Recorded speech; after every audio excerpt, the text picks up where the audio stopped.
ইফতার কি খাবেন? ইফতার খাওয়ার পরে পরেই শরীর দুর্বল হয়ে যায়। মনে হয় এখনই একটু ঘুমিয়ে পড়ি। দেখবেন যারা রোজা রেখেছেন ইফতারের আগের মুহূর্ত এনার্জি দুর্বল হয়ে গেছে, শরীর দুর্বল হয়ে গেছে। দীর্ঘ ১৬ ঘন্টা পুরোপুরিভাবে না খেয়ে আছেন, পানি পর্যন্ত পান না করা হয়েছে, অর্থাৎ আপনি এবং রোজা পালন করছেন।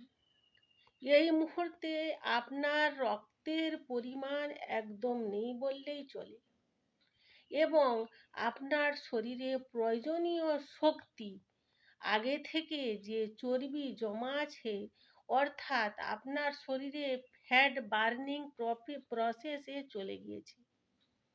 এমন একটা খাবার দিয়ে রোজাটা ভাঙছেন পুরোপুরি চিনি দিয়ে তৈরি আর তেলে ডুবো, তেলে ভাজা খাচ্ছেন রোজা খোলার সময়।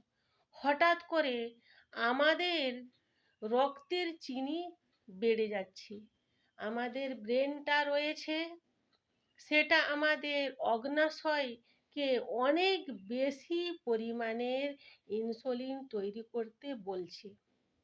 এই সময় ইনসুলিন হরমোনটার কাজ হলো প্রত্যেকটা মাংসপেশিতে আমাদের শরীরের ভিতরে পৌঁছে দিচ্ছে। সেগুলোতে মিষ্টি জাতীয় খাবার খাবেন না রোজা খোলার সময়,